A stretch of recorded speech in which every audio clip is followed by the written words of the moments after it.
Hey, kids. I think we're live. Are we live? I don't know. Pinch you. Are you live? Well, I think so. My right shoulder is.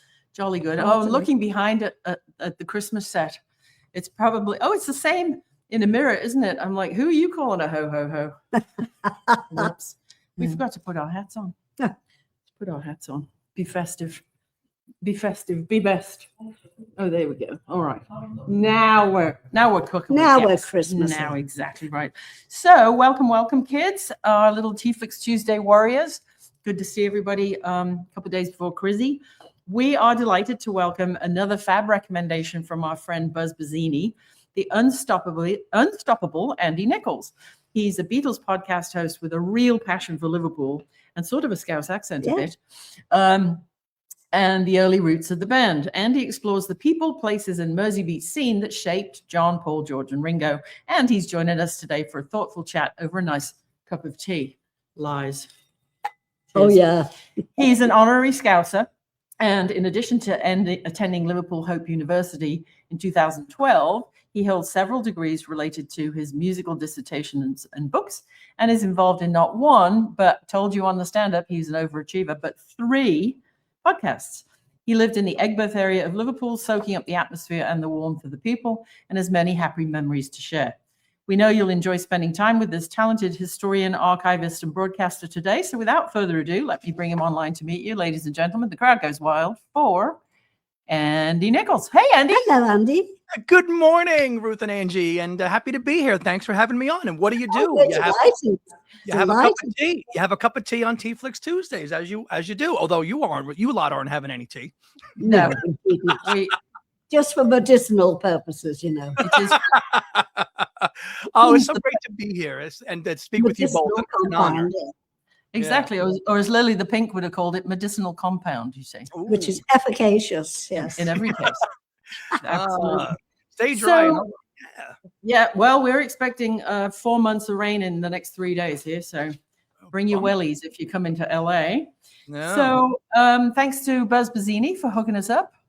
He'll see this later on McCartney.com, which Martin will put this on the McCartney Times and our YouTube channel. So, back to basics.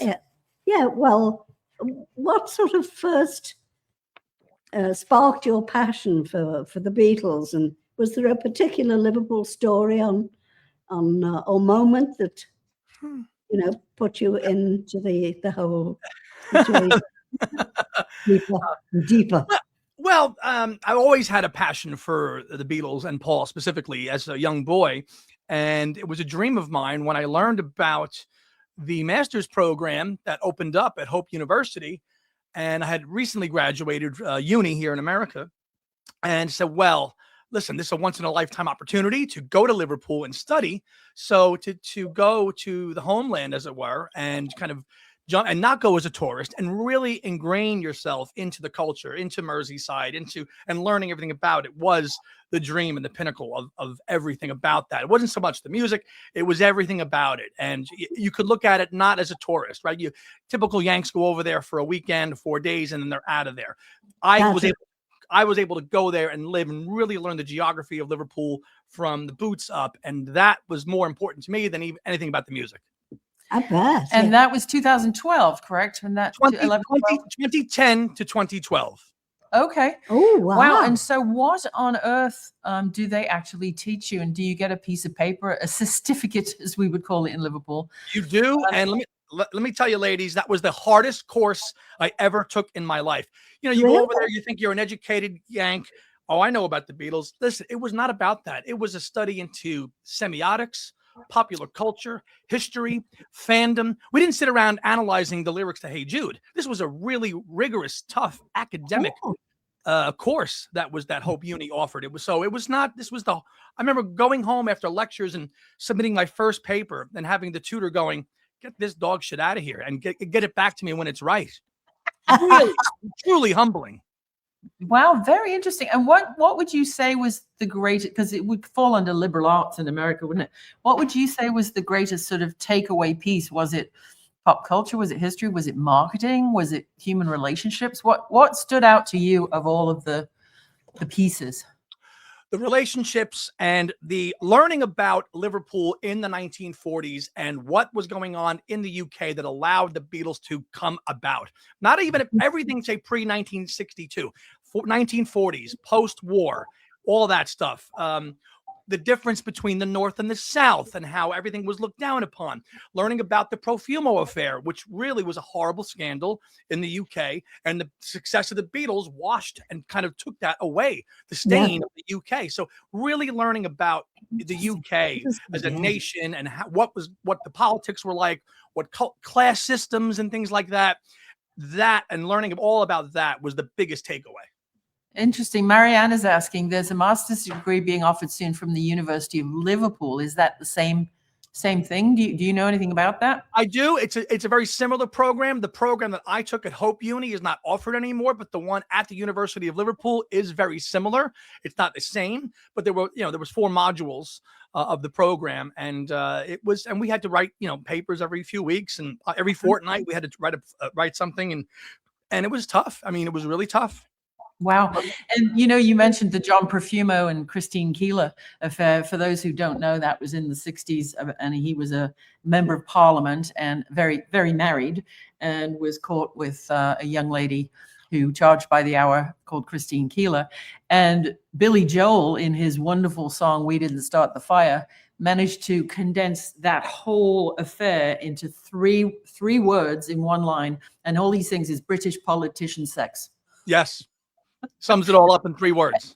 And that's what he means. If anybody ever wondered what British politician sex meant in "We Didn't Start the Fire," that's exactly what he was talking about. Yeah. And we got to meet really local Liverpool musicians who were brought in to speak to us that worked with the Beatles in the early days, learning about sections of Liverpool like Toxteth and the Toxteth riots and things like that. Really grassroots education. Yeah. Toxteth Liverpool 8 obviously is the home to some of the best Caribbean food and Jamaican food you'll ever eat in the world. But Liverpool lays claim to the oldest Chinatown in the world from the 1300s. That's right. Down George Street. And so I think people who've been there, but like to Beatle Weeks or something, but haven't had the immersive 2-year experience that you were lucky enough to have, I think they don't realize what a port city / seafaring melting pot the city is, right? Yeah, you've got cultures from all over the world represented. If you want to go to like you said, Chinatown, if you want to go to an Indian place, it's all there. If you want some Italian restaurants, there's great stuff. And when I was there, Liverpool 1 was really kind of newly opened. I think it opened up in 2008, I think. And it was really thriving. And now that's the kind of epicenter of the town and the shops, and it kind of brings the city center together. But I had lived in Aigburth initially. 1 year I lived in Aigburth, and the next year I lived in the city center. So I got to experience both.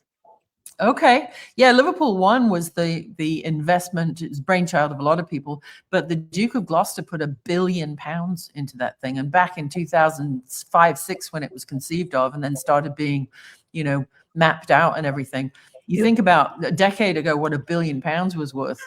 But it's paid off. The city's got it back in tourism dollars and sales tax and visiting tax and all of that stuff.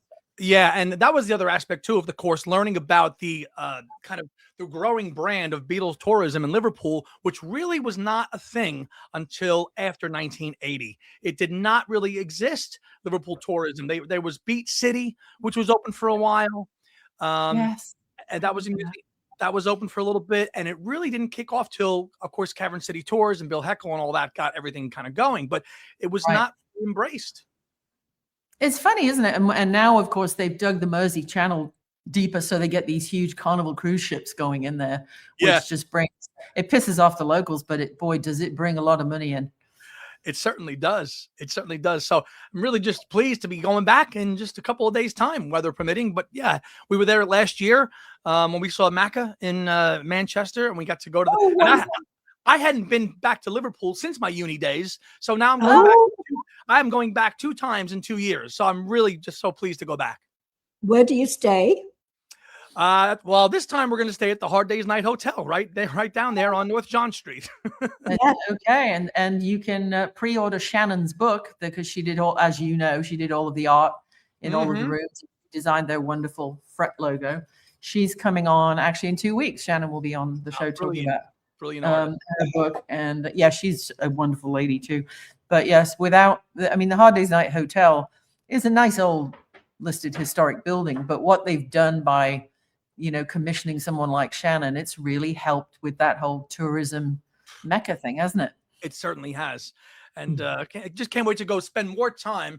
And I'm going with my girlfriend Heidi. She was actually on in the comments before. She said hello. I want to show her like the bombed out church, things that we couldn't do a year ago, and show her other parts of Liverpool. Because one of the things I learned about Liverpool was that as a Yank, you don't know what to expect. You just think, it's a seaport. And then you actually learn there's all these different sections. There's Childwall, there's Garston, there's this, Speak, and you can go all the way up to, Everton, and all the way down. And that was that. It's just, I think most Americans till they get there think it's just a seaport. No, it's a huge city. Yeah, no, it's got a lot of spread. And then if you get over to Wirral and Heswall, where I grew up, yes, Gayton, and then down to the Roman walled city of Chester. Mm-hmm. It's a gorgeous part of the world. It's very green and, a lot of fresh air, and, not far from Wales. Mm-hmm. Have you ever been on a ferry across the Mersey? Of course. Of course. Yeah. We'll do that again too. Hopefully if they're running, it's not too cold. I don't know if they close down over the holidays or not, but. No, they don't, because it's the major form of transport for a lot of people who live in Birkenhead or Hoylake or wherever, and, need to get into the city. And I've never heard of, apart from the war, I've never heard of the ferries being stopped. But what was a really odd story during the war? You probably know this, you've been to school, but there was a certain sound of a siren that the kids, Angie was born in 1929, so she was 9.5, 10 when the war broke out. And there was a certain siren that meant, if you hear this, get on your bike, get on the tram, take a gallon of petrol or whatever burnable, combustible fuel you have, and take it down to the pier head and pour it on the water. And when the German submarines came up the River Mersey, they set fire to the river so they couldn't surface. Wow. Isn't that incredible? Incredible. And the citizenry knew from little bits in the newspaper and little, the postman telling them things, that if they heard this certain siren, they were to get down to the pier head with anything that would float and burn. And they literally stopped all but one of the submarines coming up. And that you've probably seen, they captured it, and it's over on the Birkenhead side of where the ferry lands on Birkenhead. Yeah. Wow. It's just, there's so much history there outside of just the musical aspect, right? Because of the war. Right. So much. Yeah. Incredible. Yeah. It's and Heidi's saying, I cannot wait to see Andy's Liverpool. Well, that's fantastic. Oh, that's right. You of course, all the people, Heckle and Keats and Winstanley. Oh, yeah. Yes. Yeah, of course. All the troublemakers. Oh, yeah. All of them. Neil Brannon, of course, and all them. Yeah. Yeah. Sure. Do you know Frida Kelly? Of course. Oh, good. I've seen her. I just got an email from her this morning, actually. Oh, did you? Yeah, Christmas wishes. Oh, nice. Yeah. Yeah, she's a doll. We saw her. She came to the last fest in Chicago last year, and we got to see her again. And of course, her film and all that. And she's a doll. We love Frida. Yes. Absolutely. So when people think of the Beatles, they often think of the global fame and the post Ed Sullivan moment. Was there a particular Liverpool part of Liverpool that you think uniquely gave them to them that the world sometimes overlooks? We take for granted the Pan Am, the landing, all of the humor and the quipping and stuff. Do you think people attribute that to being Liverpudlians, or do you think, what did Liverpool give them that gave them the chutzpah to just go and be Beatles? I think it's because it kept them all grounded. It kept them all grounded. World War II and parents that grew up, right? The sense of values and of community, help each other, stick together, and always put on a smile and a brave face.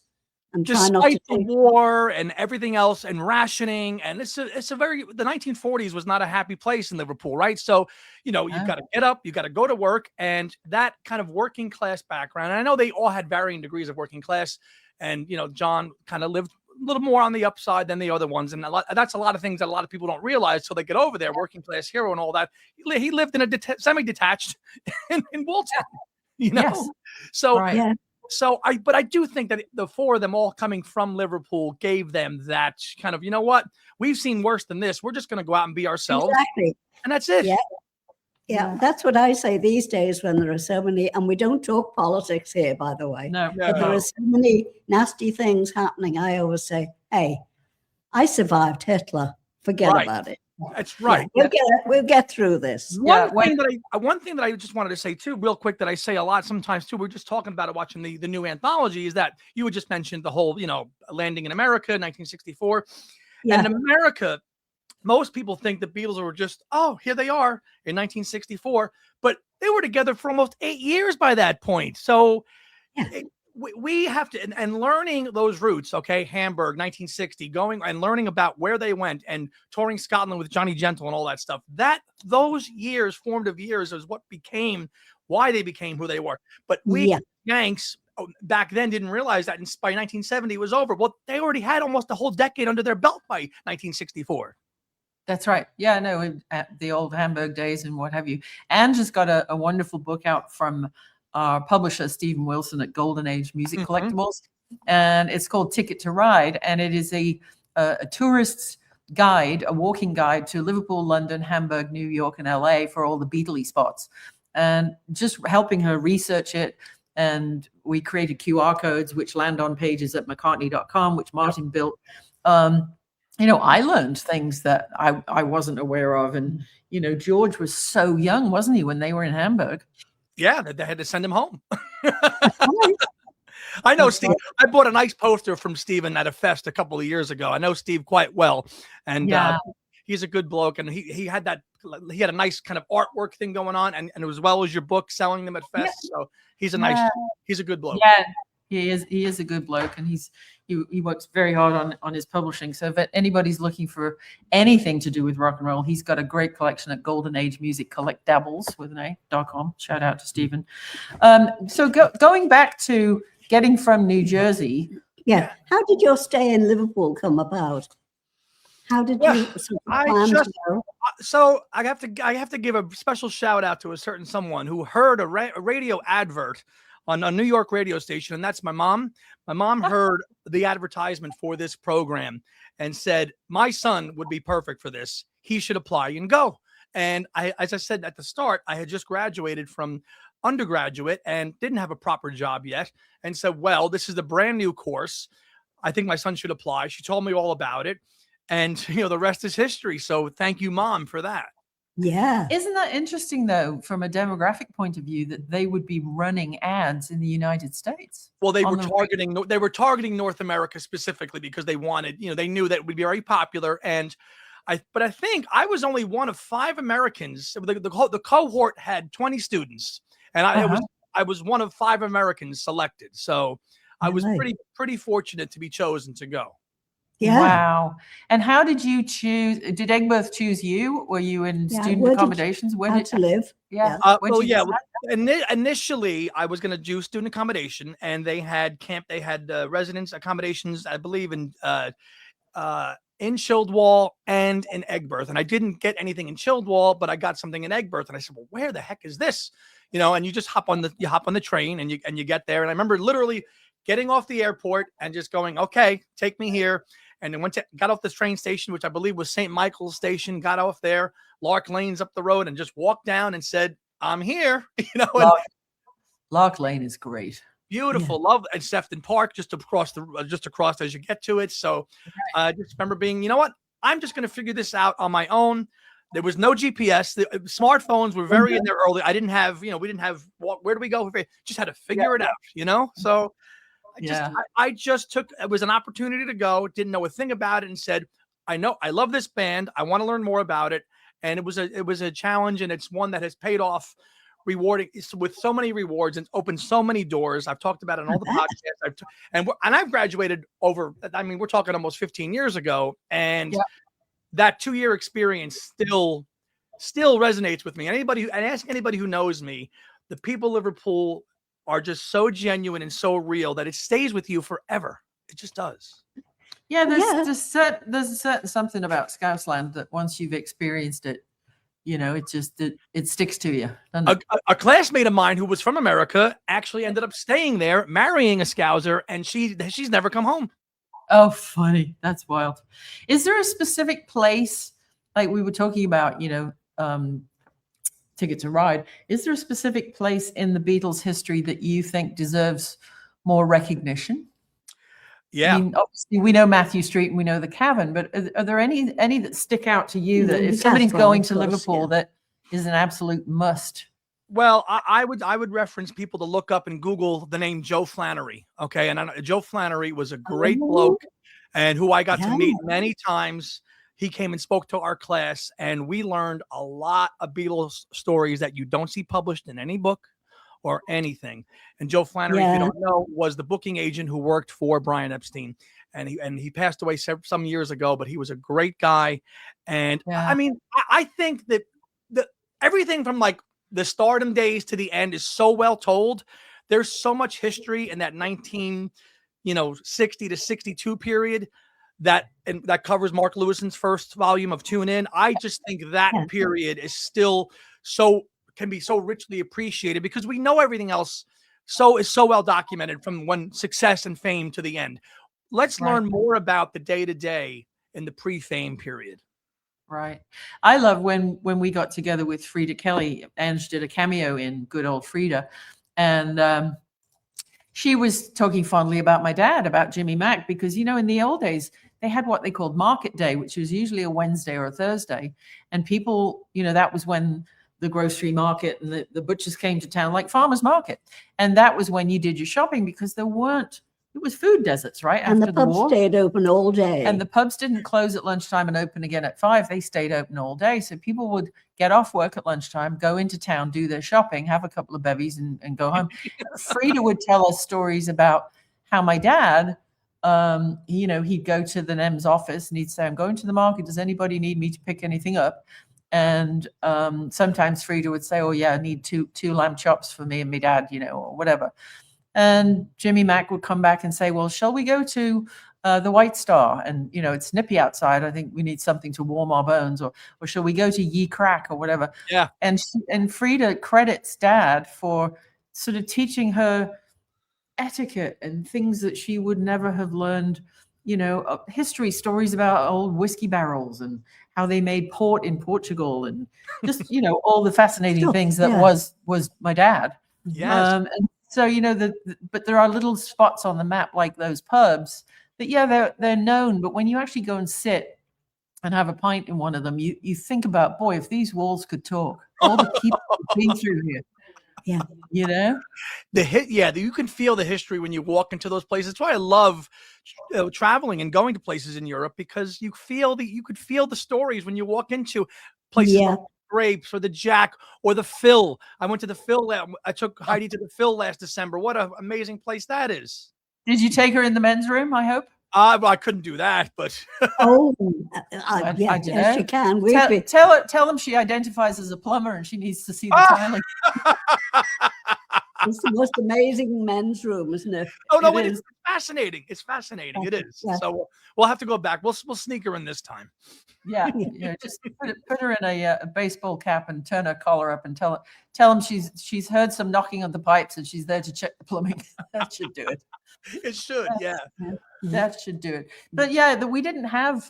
We had radio and sometimes television, but a lot of those early people didn't carry around cameras in their pockets. We didn't have the kind of media that we have now. Oh, and there's some of the most amazing things that have happened in my lifetime. I just didn't have a camera. No. I think, just amazing. You see the span in Angie's lifetime to go from to what it is now. Your head must spin at like the instant how everybody's connected now. When 75 years ago, all you had was a piece of paper, the newspaper. You had an ad journal. You went to the mall. That was it. And to see that in your lifetime has been amazing, I'm sure. Morse code and shorthand. She still writes Pittman shorthand, all that squiggly hieroglyphic crap. That's amazing. That's why nobody in the family knows what they're getting for Christmas, because she makes her Christmas. Make me list in shorthand. Yeah, because now people go, what's shorthand? We don't know what that is. Oh God, I watched something the other day. We took Ange for her yearly physical, couple of weeks ago, and of course they make, because she's 96, they make you draw a circle and then the clock 12:06, and then they say 20 past 12 or whatever. I wonder what they're going to do in a few years when they have to do that to millennials and Gen Z who've never seen a clock face. Yeah, they don't know what it is. And No. I'm a school teacher, and I can tell you they don't know. They do not know. It's everything is so digital now, isn't it? And a part of that test, when I was there, the nurse said to me, "I'm going to tell you 3 words, and then I'll ask you later on what they are." And I thought of them this morning. I mean, that was 5 weeks ago. 5 weeks ago, yeah. And I thought, bananas, sunrise, And chair. Right. That were 3 words. Yeah. Good on you, Ange. Yeah, she's got the 3 cognitive test words. It's still in a noggin under her hat. Yeah. 3 weeks later, 5 weeks later. 5 weeks later. That's great. Yeah, I mean, podcasts weren't even heard of, were they? No. in those Now, days? as a podcast host yourself, Yeah. what drew you to exploring Beatles history through conversations rather than books or documentaries? Yeah, well, the podcast world is something that's it's still kind of very new in the last decade, right? But it's really exploded now. I mean, everybody and their mother has a podcast now, right? There you go. And when I joined the podcast world, I joined Two Legs first, and that was just a podcast about Paul's solo career, because there's tons of podcasts about the Beatles, right? But there's not so much just about Paul as a solo artist, which is my passion and my co-host passion. Let's listen. There's 1,000,001 books on the Beatles. There's 1,000,001 podcasts. Let's just talk about Ram or Red Rose Speedway, and that show existed before me, and then I joined it, and we went into the YouTube era, and then like everybody else during COVID, everybody produced content, and we kind of got our niche in 2020, and we have kind of just taken off ever since. So that's why we wanted to be a little bit different and just focus on Paul by himself as an artist, and not so much Beatles, which everybody else is doing. Do you get into discussing collaborations like Elvis Costello and so on? Oh yeah, we've discussed it all on Two Legs. I mean, we just recorded our 292nd show, which we just posted today on YouTube. So, which was our kind of year in review of the tour, and I had gone to 7 shows of Macca's tour and all that. So, wow, yeah, I went to 7 shows across 7 cities. It was great. I went to Nashville. I made his channel. Me and Heidi made his official video channel, which was fantastic. So great, good on you. Thank you. So we just wanted to kind of do some in-depth analysis into albums that people aren't really talking about. And it's been, I've been on the show now for 6 years. It'll be 7, and next year will be 7. So there's only a couple out there that just focus on Paul. And then through that, through the success of that, I ended up doing Hands Across the Water with Beatley Tone and my friend Kyle, which is kind of a different kind of show because it's multi-generational. I'm in my 40s, my mate is in his 20s, and Tony's in his 60s. So we look at things differently. Very interesting. That show is only 8 months old, and we've got nearly 1,000 subscribers, and it's taken off in 8 months. So and then tell the folks how they can find all of your podcasts. Oh, just all on YouTube. Just search up, I'm on my own channel is Backwards Traveler, where I do everything under the sun, whether it's Beatles, Paul, anything under the sun. So I do 3 of them, but you just go on YouTube and search up Andy Nicholes or Hands Across the Water or Two Legs, and you'll find me on any one of those 3 podcasts. Yeah. That's absolutely, and Nicholes is spelled very posh. It's Nicholes. ES, and that was a mistake at Ellis Island, mind you. It was supposed to be AS, and they made it ES. It's a big family history. They messed it up. But yeah, podcasting is spill the tea on that. Oh, I don't know that much. Come on now. She's my sister from another mister, and you can always guarantee Elizabeth will come up with the question of the day. Yeah, no, but it was quite an experience traveling America to go to 7 cities, going from Las Vegas, Minneapolis, Tulsa, Oklahoma, Nashville, San Antonio, Texas, and then going to Montreal, where it was freezing, snowing a month ago, and to go to 7 and just travel to travel and see him. So it was really cool to meet connected people here. Paul, the Nashville show, I mean, it wasn't a tiny club, but the Pinnacle was fairly intimate, wasn't it? Oh, it was very intimate, so much that they were pressed upon you. We were on the front row, and everybody was kind of packed on top of you. And sad to say, I got sick after that, because 4,000 people jammed into a small room, somebody's going to get sick. Unfortunately, these days with COVID and everything else. So, but it was worth it. It was worth it. So yeah, for sure. Oh, sorry to hear that. Yeah. But geez. So over the course of all of the, you talked about you do 3 different kinds of podcasts, but they're all music related, obviously. Backwards Traveler being more broad into, the Who and some of our other favorite bands. But over the course of the Beatle focus, is there have you had an understanding of any one of the Beatles who changed significantly, or all of them? And if so, how? How they started out 4 lads in a van with Neil Aspinall, and where their brands are perceived now, including George and John. The transcendent journey they made. Well, yeah, that's, we look at it now. I think especially with John and George no longer with us, and we look at how their estates handle their legacies. Sean Lennon was just on CBS Sunday Morning, right, and did a wonderful interview. And I have to say that young man has done a fabulous job of curating his father's legacy. And I met him a few months ago in New York. I was invited. Yes. I was invited to a listening event of one of the recent Power to the People box set, and just casually happened to bump into him. And I said, "Thanks for keeping your dad's music alive." And he said, "Thanks for keeping," and you said, "Thanks for sharing it with the world." And it was a brilliant 2-minute chat, and very down to earth. And I think that his estate, I think out of all 4 right now, that camp is doing the best in terms of preserving the legacy. They're doing the most to preserve it with the least amount of material, right? John only has a handful of albums, and look at what Simon Hilton, who has done a fabulous job with Sean with that whole estate. So, and Paul has a different approach, right? Yep. Paul is not as connected to the content creator like the Lennon estate is, but he appreciates it. It's just they're very two different. They're very two different approaches how they do it. Right. Yeah. Well, and Paul is still producing. John hasn't been able to produce anything for 45 years. Right. So to see where they all are now collectively as 4 brands, to your question, and I think it's alive and well. Obviously, Beatles product always becomes the big selling point with the anthology out again now, and Disney Plus, and that's always going to be the number 1 priority. But to see what all 4 of them still carrying on individually, even Ringo, we saw Ringo in June in New York City doing jumping jacks, 85 years old, and amazing. Well, and I think the other thing too is that ultimately, George started out down the transcendental meditation road with the Maharishi discovery, and then Rishikesh in India and Dehradun and all that. Yeah. And George sort of dragged them, not kicking and screaming, but dragged them into this more thoughtful, peaceful peace thing. And I think George's discovery of the whole spiritual world has a lot to do with John's legacy and his brand being about peace. The spirituality aspect and how that continues on. And, I think John and George stayed there the longest in India, and Paul and Ringo left after 2 weeks, I think. But I do think I agree with you, Ruth. I think that does help preserve the legacy a little bit because of the spirit, especially to the kids now, right? Because the kids listen to the music.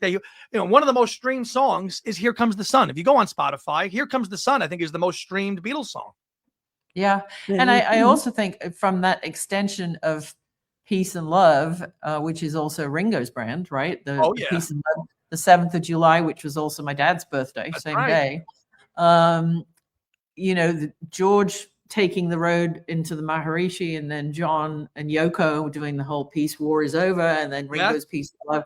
And then Paul's bringing people together still to this day through hard work and music and vegetarianism and veganism, which is peace for the planet. Because even if you don't understand the whole, we shouldn't be slaughtering animals thing, let's take a look at the climate effect that cow farts have basically on the world, right?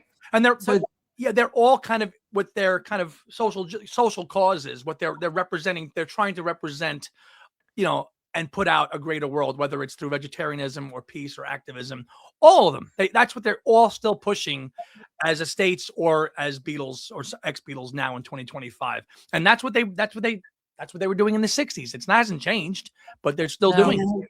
I mean, when you think, they would land tired, exhausted, and have to do show after show after show, but at all the press conferences, they were always, funny forward, first forward, make the press comfortable, make the fans laugh, make sure everybody had a good time. And, in those first set of concerts post Ed Sullivan, they refused to play for segregated audiences. So that was the real sort of first step publicly post Ed Sullivan, in my mind, where they put their foot down and started to create a brand, if you will. Yeah, of peace and love in that 1960s kind of counterculture mode, while everything was still going on, which is a story Paul tells in every show now to this day about the promoter, and I think it was in Jacksonville, and and that's why they weren't going to do it. So, through the power of the music, they were able to kind of push forward these activities of beginning of change, beginning of change, which is why at 83 he's still doing what he wants to do, because that's what he wants. Yeah. So Ange had a question about the younger generation, the new fans. Yeah. Now, for newer fans, I wanted to ask you, the Beatles. I've got the wrong glasses on. Oh, this is all right. Yeah. I've made some notes, actually, Andy.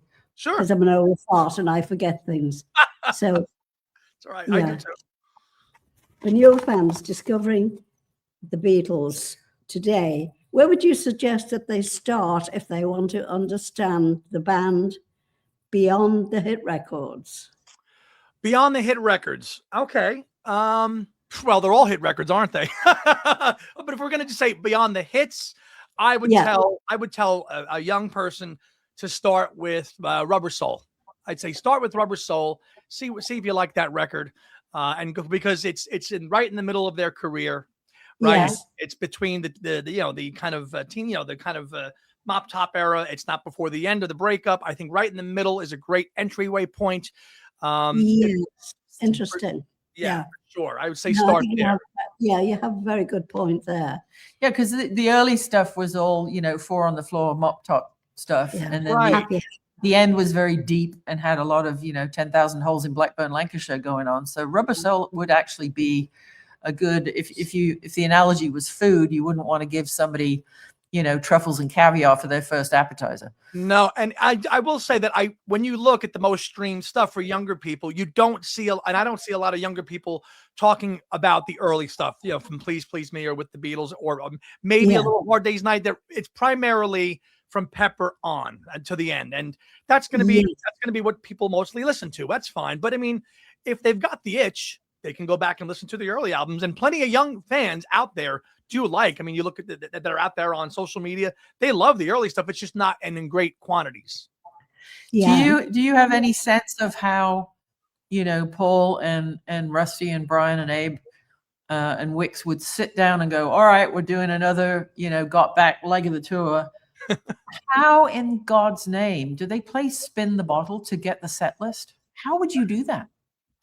Well, especially the Got Back tour, and we've talked about this on the podcast, that tour has been branded so well by Paul from starting it in 2022. It might be the most perfectly branded tour he's ever done. I mean, from 4 years on now. So you've got some different, I mean, it's such a perfectly crafted set list that it's like, they're like machine. They're like all of them. Rusty, they just get out there. They know the pacing. They've got the middle acoustic bit with In Spite of All the Danger, going back to Kensington. Kensington's another great section of Liverpool Gang, where that song was recorded in 1958.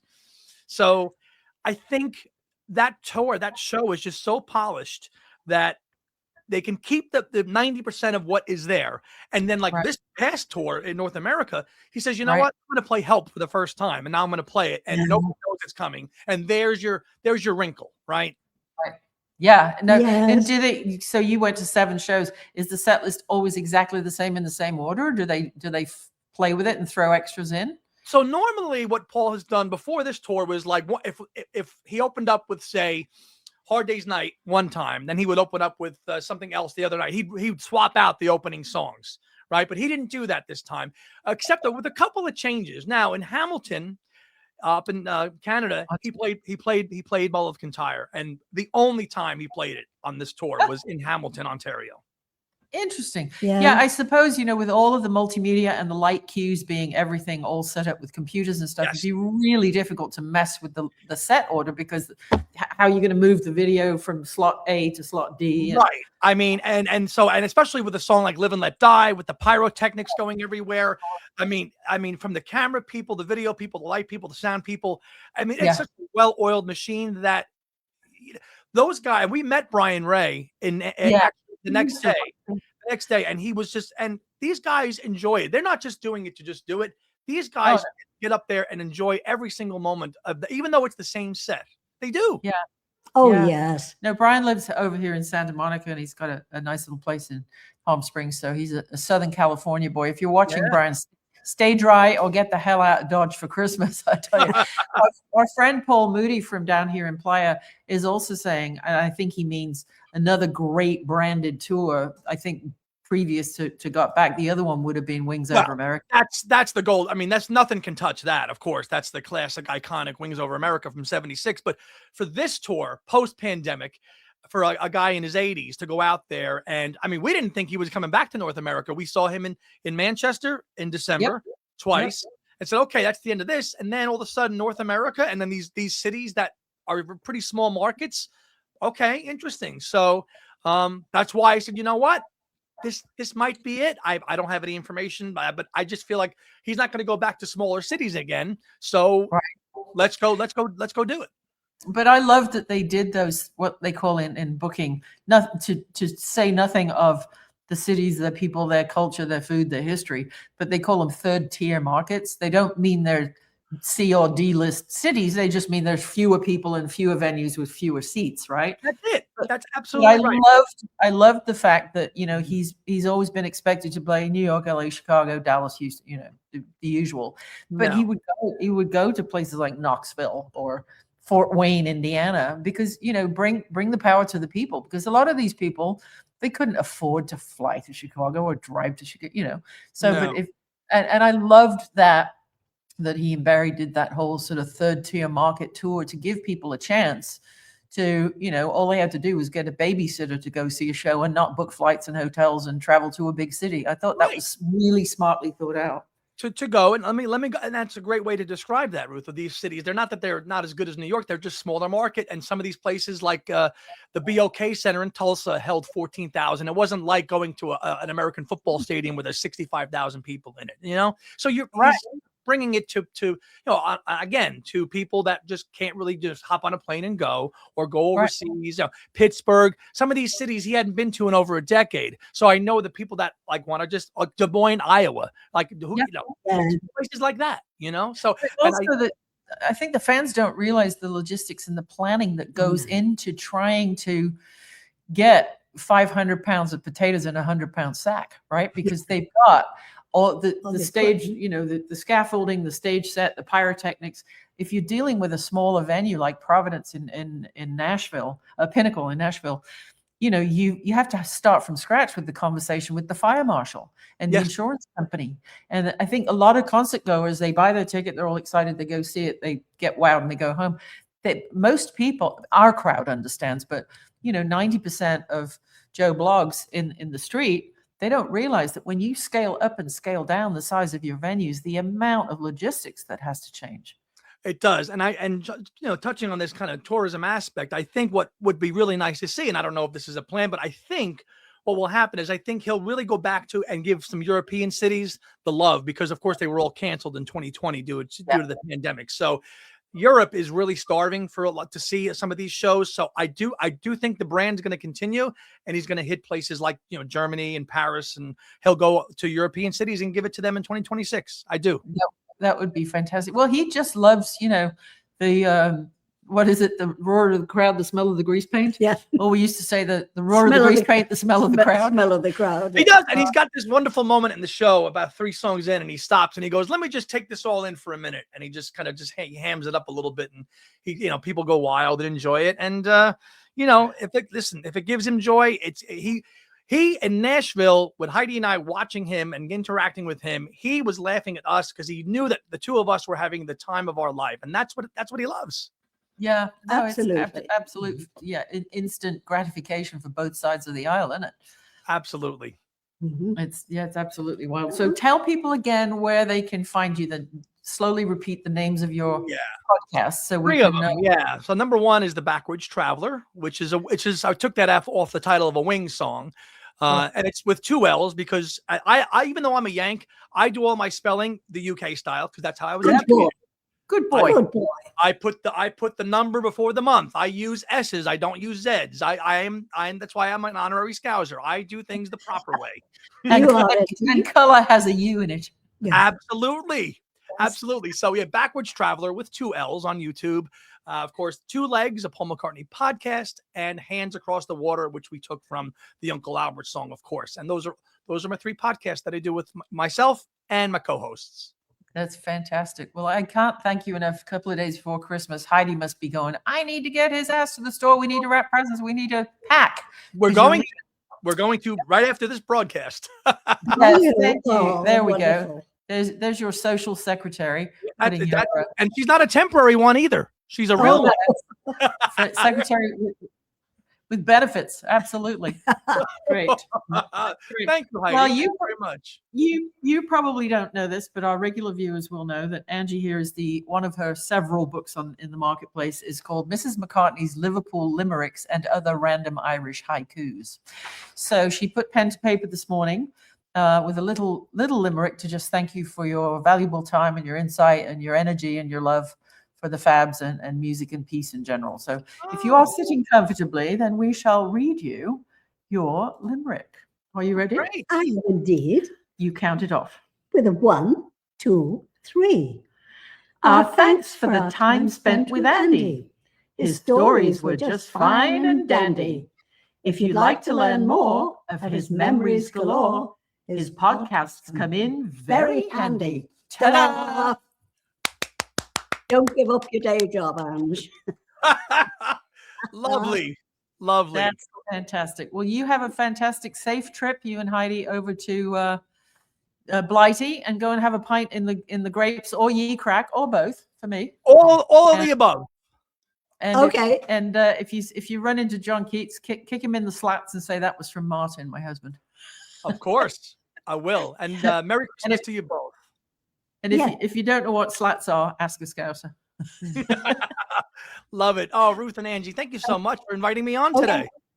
Thank you for having. That was And this great. will be Thank on you. the TeaFlix YouTube channel, McCartney Studios, in a little bit. And later on today, it will be on the McCartney Times at mccartney.com. And as ever, our sponsor was Mrs. McCartney's Teas. Get the kettle on. We'll see you kids all of a sudden. We'll see you on the 30th and have a lovely yearly wrap up. So Yeah. Merry Christmas and happy Merry holidays Christmas. to everyone. Ciao, Happy ciao. Christmas. Bye. Happy Christmas. Happy Christmas.